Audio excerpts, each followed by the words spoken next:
தக்காளி சாதம் பண்ண போகிறோம். வாங்க நெய் ஊற்றிக்கிடுவோம். நெய் 2 ஸ்பூன் ஊற்றிருக்கு. கடலெண்ணெய் ஊற்றிருக்கோம். இப்போ வந்து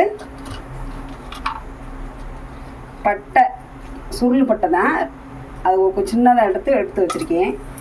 ஒரே ஒரு அன்னாச்சி பூவு, 2 ஏலக்காய், 3 கிராம்பு.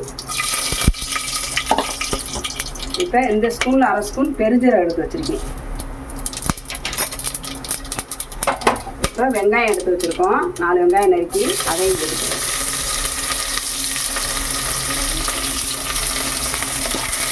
இப்போ வெங்காயம் நல்லா வதங்கட்டும். ஏன்னா தக்காளியெல்லாம் நம்ம பேஸ்ட்டாக தான் வச்சுருக்கேன். நான் தக்காளி, பச்சை மிளகா, புதினா எல்லாமே பேஸ்ட்டாக போட்டிருக்கேன். கொத்தமல்லி மட்டும் தான் அரிஞ்சு வச்சுருக்கோம். பேஸ்ட்டாக பண்ணிங்கன்னா தக்காளி சோறு வந்து நல்லா டேஸ்ட்டாக நல்லாயிருக்கும்.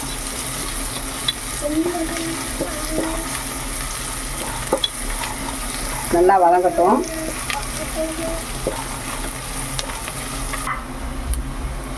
இப்போ வெங்காயம் ஓரளவுக்கு நல்லா வதங்கிடுச்சு. இந்த கொத்தமல்லி நறுக்கி வச்சுருக்கோம்ல, அதை போட்டுக்குவோம்.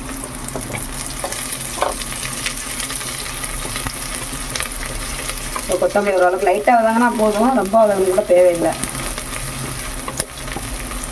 இப்போ இஞ்சி பூண்டு வந்து 2 ஸ்பூன் எடுத்து வச்சுருக்கோம், அதை போட்டுக்குவோம்.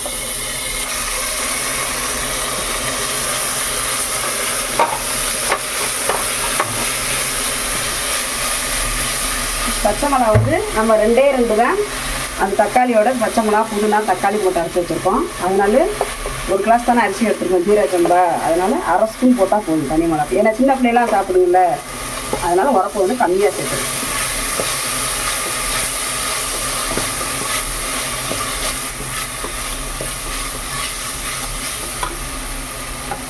இப்போ 1/2 கிலோ தக்காளி அரைச்சி வச்சுருக்கோம். புதினா, பச்சை மிளகா 2 எல்லாம் அதையும் பேஸ்ட்டை ஊற்றிக்கிறோம். பேஸ்ட்டாக பண்ணையில் தக்காளி சோறு வந்து நல்லாயிருக்கும். இதையும் பச்சை வாடை போகிற அளவுக்கு இந்த 1 கிளாஸ் அரிசிக்கு வந்து நம்ம இவ்வளோ உப்பு ஊற்றா போதும். இப்போ இதுக்கு தயிர் 2 ஸ்பூன் எடுத்து வச்சுருக்கோம்ல, அதையும் ஊற்றிக்குவோம்.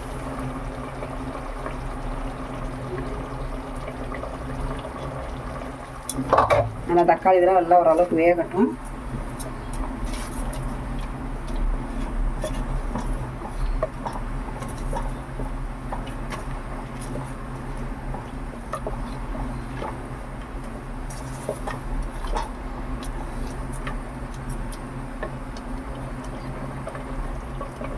இப்போ தக்காளி நல்லா அந்த அளவுக்கு பச்சை வாடை போகிற அளவுக்கு நல்லா வதங்கிருச்சு.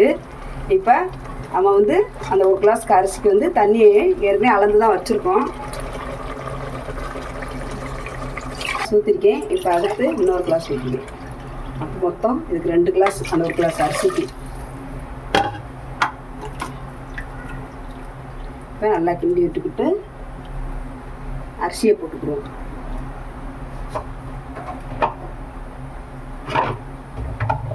நம்ம அரிசியை களைஞ்சு ஊற வச்சு எடுத்து வச்சுருக்கோம், ஜீரக சம்பா. அதை தூக்கி விட்டுருக்கோம். இப்போ எலுமிச்சம்பழம் எடுத்து வச்சுருக்கோம்ல, அதை தக்காளி சாதத்துக்கு ஊற்றிடுவோம். ஊற்றி கிண்டி விட்டுட்டு மூடி போட்டுருவோம். மூடி போட்டுட்டு வேகமும் நம்ம ஓப்பன் பண்ணி எப்படி இருக்குன்னு பார்த்துக்குவோம். இப்போ நல்லா கிண்டி விட்டாச்சு, எல்லாமே போட்டாச்சு. 3 விசில் நம்ம எடுத்து விசில் வரவும் எடுத்து பார்த்துக்குருவோம்.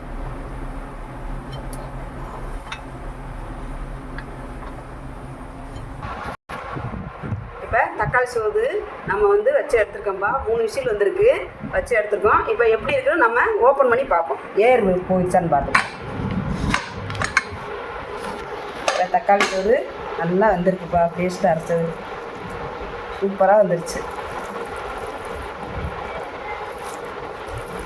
ஜீரக சம்பா பழக்கம் கம்ம நல்லா இருக்குப்பா தக்காளி சோறு.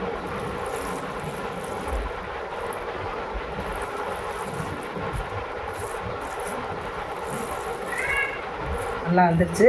இப்போ உப்பு இருக்கானு நம்ம செக் பண்ணி பார்த்துக்கலாம். இப்போலாம் எல்லாம் கரெக்டாக இருக்குப்பா, நல்லா புளிப்பாக நல்லா டேஸ்ட்டாக நல்லா இருக்குப்பா தக்காளி சாதம். நீங்களும் உங்கள் வீட்டில் எப்படின்னு உங்கள் குழந்தைகளுக்கெல்லாம் செஞ்சு கொடுங்கப்பா. நல்லா இருந்துச்சுன்னா எங்களுக்கு கமெண்ட் பண்ணுங்கப்பா. எங்கள் சேனல் பிடிச்சிருந்தா லைக் பண்ணுங்கள், ஷேர் பண்ணுங்கள், கமெண்ட் பண்ணுங்கப்பா.